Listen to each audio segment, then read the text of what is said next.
নমস্কার দর্শক বন্ধুরা, ইনসাইড স্পোর্টস বাংলা আরো একটি ভিডিওতে আপনাদের সকলকে স্বাগত। আর আজ আমরা যেখানে পৌঁছে গেছি তার তো আমি বর্ণনা দেবই, এবং যার কাছে পৌঁছে গেছি তার তো বর্ণনা দেবই। কিন্তু তার আগে আপনাদের উদ্দেশ্যে একটা ছোট্ট প্রশ্ন, যে আপনাদের বয়স যখন 13, তখন আপনারা কি করতেন বা কি করছিলেন, সেই উত্তরটা কিন্তু আমাদের মাথায় একটু আপনারা ভেবে দেখুন। কারণ আপনাদের হয়তো 99.99% উত্তর হবে যে আমরা তখন স্কুলে ভর্তি হয়ে স্কুলে পড়ছি, 8 বা 9-এ হয়তো পড়ছি, বা প্রথম যে বোর্ড পরীক্ষা তার কিন্তু প্রস্তুতি নিচ্ছি। কিন্তু এখন আমরা যার কাছে পৌঁছে গেছি তার কিন্তু উত্তরটা একটু অন্যরকম পাবো। সে কিন্তু বলবে আমি বেঙ্গলকে চ্যাম্পিয়ন করে ফিরেছি। তো চলুন আর কথা না বাড়িয়ে সরাসরি চলে যাওয়া যাক অদ্রিজা সরকার, অর্থাৎ রিসেন্টলি যিনি, বা যেহেতু আমার থেকে ছোট তাই জন্য আমি যেই বলেই বলছি, যে কিন্তু বেঙ্গল টিমকে চ্যাম্পিয়ন করে আন্ডার 15 ওডিআই, বিসিসিআই যে আন্ডার 15 ওডিআই ওমেন্স টুর্নামেন্ট হয় সেখানে কিন্তু চ্যাম্পিয়ন করে ফিরেছে। তো অদ্রিজা, তোমাকে অনেক অনেক স্বাগত ইনসাইড স্পোর্টস বাংলায়। তো প্রথমেই যে কোশ্চেনটা তোমার কাছে করব সেটা হচ্ছে, এই যে তোমার যে জার্নি, মানে 8 বছরে কিন্তু তুমি প্রথম সংবাদ মাধ্যমে এসেছিলে, তোমার যে পুরো জার্নিটা, এই জার্নিটা যদি একটু বর্ণনা করো, যে 8 থেকে এখন তোমার বয়স 13, যদি আমি খুব ভুল না হয় 13, তাহলে এই জার্নিটা যদি বর্ণনা করো, মানে পেছনে তোমার কার কার হাত, বিশেষ করে তোমার যে স্কুল, যদি তুমি এখন স্কুলে পড়ো, তোমার স্কুল বা কোন কোন কোচ, এই জার্নিটা একটু বর্ণনা করো। 8 বছর যখন ছিল আমার, তখন তো আমি সিএবি লিগ প্রথম খেলেছিলাম। কিন্তু তার আগে আমার পেরেন্টসরা আমায় 4 ইয়ার্স ওল্ডে বা তার একটু আগে আমাকে পালান চ্যাটার্জি ক্রিকেট একাডেমিতে ভর্তি করিয়েছিলেন। ওখানে পালান চ্যাটার্জিতে পঙ্কজ স্যার উনি আমাকে হাতে ধরে ক্রিকেট শিখিয়েছেন। তারপর ওখান থেকে জার্নিটা শুরু হলো। আমার যখন 8 বছর বয়স হলো, আমি সিএবি লিগ ট্রায়ালে গেলাম। ওখানে মিঠু ম্যাম ছিলেন। মিঠু ম্যাম আমাকে, আমার বল দেখে খুব ম্যামের ভালো লেগেছিল এবং ম্যামের চোখে পড়েছিলাম। ম্যাম বলেছিল যে আমি খুব ভালো বল করছি, তো ম্যাম সিলেক্ট করেছিলেন। তখন থেকে সিএবি লিগ খেলছি। এবং অভিষেক ডালমিয়া স্যার, উনি আমাকে পারমিশন দিয়ে, আমি যেহেতু ছোট ছিলাম, আমাকে অনেকজন বাধা দিচ্ছিল খেলায়, তো মিঠু ম্যাম বলেছিলেন যে, স্যারকে আস্ক করেছিলেন যে এর পোটেনশিয়াল আছে খেলার। তো তখন স্যার অনেক রিস্ক নিয়ে আমাকে সিএবি লিগ খেলিয়েছিলেন, এবং আমি প্রত্যেকটা ম্যাচ খেলিনি, কিন্তু I was A part of the team বা গেম। সো আমার জার্নি সেখান থেকে স্টার্ট। তো দাঁড়াও। তারপর এই অবধি সেই ম্যামের চোখে পড়েছিলাম, এবং ডালমিয়া স্যার, আমার পঙ্কজ স্যার আমাকে ব্যাকআপ করেছিলেন বলে আমি এতটা এগিয়ে আসতে পেরেছি। এবং এই 13 ইয়ার্স ওল্ডে আমি আমার যে বেঙ্গল খেলার আমার একটা গোল ছিল বেঙ্গলকে রিপ্রেজেন্ট করে চ্যাম্পিয়ন করার, আমি এই এই গোলটা পূরণ করতে পেরেছি। আমি খুব খুশি। এবং আমার এই জার্নিতে আমার স্কুলে অনেক ব্যাকআপ করেছে।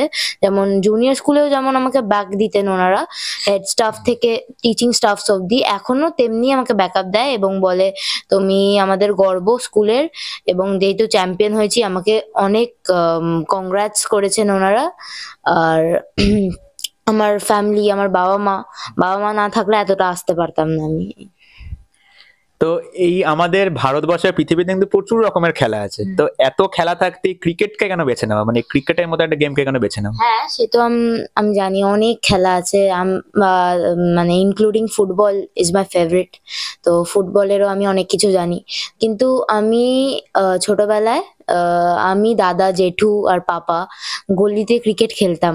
তো তখন থেকে আমার ইন্টারেস্টটা জাগে, এবং তারপর তো পাপা আমাকে ভর্তি করিয়ে দিল পালান চ্যাটার্জি ক্রিকেট ক্লাবে। তো সেখান থেকে আমি আস্তে আস্তে ওটাকে আমার প্যাশন করলাম, গোল করলাম। তো এই যে, তাই জন্য আমার ক্রিকেটটাকে আমার এখন আমার প্যাশন। ফুটবলের ফেভারিট প্লেয়ার কে, যেহেতু তুমি বললে ফুটবল তোমার ক্রিস্টিয়ানো রোনাল্ডো। বাহ, অসাধারণ। আর এই যে তুমি আন্ডার 15 যে জিতিয়ে ফেরালে, তখন কিন্তু আমরা দেখেছি যে এয়ারপোর্টে কিন্তু বর্তমান সভাপতি সিএবি সভাপতি স্নেহাশিস গাঙ্গুলি, এবং মানে প্রাক্তন একজন লেজেন্ড বলা যায় যাকে, বাংলা চাকদা এক্সপ্রেস অর্থাৎ ঝুলন গোস্বামী কিন্তু এয়ারপোর্টে ছিলেন। তো তাদের সঙ্গে কি তোমার কোনো কথা হয়েছে? তারা কি হ্যাঁ, কেরিয়ার নিয়ে কোনো সাজেশন দিয়েছে? হ্যাঁ, আমরা যখন মানে অ্যারাইভ করলাম, তখন ওনারা সবাই ছিলেন। ওনারা আমাদের স্বাগত জানালেন, এবং আমাদের সবার সাথেই দেখা হলেন। এবং যখন আমার সাথে দেখা হলেন, স্যারেরা বললেন, ম্যাম বললেন, ভেরি ওয়েল ডান, তোরা আমাদের প্রাউড ফিল করিয়েছিস, এবং best wishes for your career ahead. তো এইটাই। হ্যাঁ, তুমি কিন্তু প্রথম যে সংবাদ মাধ্যমে বা মিডিয়ার যে দুনিয়ায় তুমি কিন্তু নাম করে গেছিলে কিন্তু 8 বছর বয়সেই, একটা বিস্ময় বালিকা বলে। তো এই বিস্ময় বালিকা তো ময়দান চত্বরে অনেকেই তোমাকে এখন বলছে। যে বিস্ময় বালিকাটা তোমার উপর কোনো চাপ সৃষ্টি করছে, নাকি এটা তোমার কেমন অনুভূতি হচ্ছে এটা শুনে যে বিস্ময় বালিকা? মিডিয়া কোনো চাপ নেই, ফাইনালি আমার চাপটা হয়েছিল, কিন্তু ঝুলন ম্যামের কথা ভেবে আমি ওনার মুখটা ভিজুয়ালাইজ করে আমি নেমেছিলাম, আমার চাপ দূর হয়ে গেছিল এবং কোনো চাপ নেই। মিডিয়া তো ঠিক চাপলেস। এটা শুনে খুব ভালো লাগলো যে মিডিয়ার কোনো চাপ নেই। তো এর পরে যে তোমার নেক্সট গোল কি? মানে একটা গোল তো অবশ্যই যে ইন্ডিয়া খেলা, কিন্তু ইন্ডিয়া খেলা তো ওরকম হঠাৎ করে হয় না, একটা একটা করে স্টেপ বাই স্টেপ তোমার গোল থাকে। তো এখন তুমি আন্ডার 15 রিসেন্টলি খেলে এলে, তো এরপরে তোমার মানে গোল কি আন্ডার 19 ওয়ার্ল্ড কাপ বা এরকম কিছু খেলা? আন্ডার 15 অনেকগুলো ধাপ আছে, তো আমার দুটোই গোল, যে বেঙ্গলকে প্রতি স্টেপে রিপ্রেজেন্ট করে, স্টেপ ওয়াইজ রিপ্রেজেন্ট করে চ্যাম্পিয়ন করা, এবং শেষমেশ আমার গোল ইন্ডিয়া খেলা, ইন্ডিয়াকে রিপ্রেজেন্ট করে দেশকে প্রাউড ফিল করানো। তা তুমি যদি তোমার এই যে তুমি যে স্কুল মেনটেন করো বা খেলা মেনটেন করো, যে সবকিছু তো মেনটেন করতে হয়, তোমার বয়স যথেষ্টই কম। তো এই মেনটেন করতে গিয়ে কিন্তু আমরা দেখেছি যে ময়দান চত্বর থেকে বহু প্রতিভা হারিয়ে গেছে। কিছুটা হয়তো তার কিছুটা চাপের সৃষ্টি হয়েছে, বা কিছুটা হয়তো তার বাড়ির লোকের জন্য আমি বলবো যে কিছুটা তাদের প্রেসারেও হারিয়ে গেছে। তো অদ্রিজা সরকারকে এরকম ভাবে আমরা হারাতে দেখবো না তো ময়দান থেকে? না, একদম না।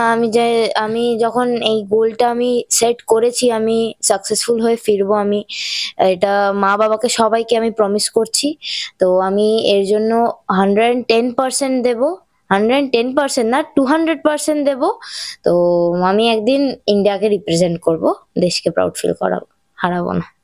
একদমই হারাবে কেন? বলছি যখন তোমার যে পরবর্তী যে প্রশ্নটা, যে তুমি তোমার পেছনে নাকি অভিষেক ডালমিয়া এবং মিঠুদির কিন্তু খুব বড় একটা অবদান আছে, আমাদের কোচ মিঠুদির বড় অবদান আছে। তো তাদের অবদান তোমার পেছনে কতটা, মানে তোমার কাছে সেটা কতটা?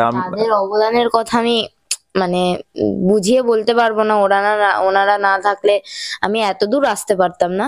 প্রথম যে সিএবি লিগ খেলেছিলাম মিঠু ম্যামের জন্য, এবং অভিষেক ডালমিয়া স্যার আমায় পারমিশন দিয়েছিলেন বলেই আমি খেলতে পেরেছি, এবং ওইখান থেকে আমার জার্নিটা স্টার্ট হয়ে আমি এত দূর এসেছি। ওনাদের অবদান তো তাহলে কতটা বুঝতেই পারছো। আমরা যতই বলি আমাদের দেশে কিন্তু ব্যাটার আর বোলারকে একসঙ্গে মাপা হয়, কিন্তু আমরা কিন্তু জানি আমাদের দেশ কিন্তু ব্যাটার প্রধান দেশ। তো সেরকম একটা দেশ অর্থাৎ ভারতবর্ষে দেখে তুমি একটা বোলার হওয়ার যে স্বপ্ন তোমার, সেই বোলার হওয়ার স্বপ্নটা তুমি কাকে দেখে পেলে? অবশ্যই তুমি বললে ঝুলন গোস্বামী তোমার আইডল, তো বোলার হওয়াটাই স্বাভাবিক। কিন্তু এটা মানে তারপরে কি তুমি কখনো রিগ্রেট করেছো যে না আমি খুব একটা ওপেনিং বা ফার্স্ট ডাউন ব্যাটসম্যান হলে খুব ভালো হতো? একদম না। ম্যাম আমার জন্য লেজেন্ড এবং আমার আইকন প্লেয়ার। তো উনি আমার আইডল থাকবে সারা জীবন। ওনাকে দেখলে আমি বললাম বিফোর, চাপ একদম কমে যায়। তো আমি ওনার কথাই ভাবি, বাইরে বেরোলেও ওনার আমার যে ফটো আছে, আমি টেস্ট ম্যাচ ফার্স্ট দেখতে গেছিলাম, ওখানে আমার সাথে দেখা হয়েছিল। ওনার ফটোটা দেখেই আমি বেরোই, এবং খেলতে গেলে ওনার ফটোটাই দেখি, এবং ব্যাটিং করলেও ওনাকেই ভিজুয়ালাইজ করে আমি খেলি। আমরা সাক্ষাৎকারের একদম শেষ পর্যায়ে চলে এসেছি। তো শেষ যে প্রশ্নটা করব, যে তুমি পার ডে কতক্ষণ প্রশিক্ষণ করো, মানে কতক্ষণ ক্রিকেট প্র্যাকটিস করো এবং কতক্ষণ পড়ো? কারণ দুটোকে ব্যালেন্স করা কিন্তু এরকম লেভেলে খুবই ডিফিকাল্ট একটা ব্যাপার। আর তুমি এখন 8, মানে তোমার সামনে 10 মাধ্যমিক, তার বড় একটা বোর্ড পরীক্ষা, জীবনের প্রথম বোর্ড পরীক্ষা, এটা কিভাবে ব্যালেন্স করছো? আমি তো প্র্যাকটিসটাকেই ফার্স্ট প্রায়োরিটি দিই। তো সকালে আমার প্র্যাকটিস থাকলে 9টা থেকে 12টা অবধি প্র্যাকটিস করে এসে রেস্ট নিয়ে একটু পড়ে নিই, যেহেতু পড়াটাও আমাকে ব্যালেন্স করতে হবে। আর সকালে যেদিন স্কুল থাকে, স্কুল থেকে এসে একটু রেস্ট নিয়ে 4-5 ঘন্টা টানা প্র্যাকটিস করে এসে আবার পড়তে বসি। পড়ে এরকম ভাবে রেস্ট নিয়ে এরকম ভাবেই ব্যালেন্স করছি, যাতে আমি আমার গোলটা যেটা সেট করেছি ওটা আমি পৌঁছাতে পারি এবং সাকসেসফুল হতে পারি। আচ্ছা, এবার তো ইনসাইড স্পোর্টস বাংলা থেকে কিন্তু অনেক অনেক শুভেচ্ছা, এবং আশা করবো ওই ইন্ডিয়ার যে নীল জার্সিটা সেটা সবার জন্য আছে, মানে সবাই এটা চায় পড়তে, সেটা কিন্তু অবশ্যই। ঠাকনিক, ইনসাইড স্পোর্টস বাংলা, কলকাতা।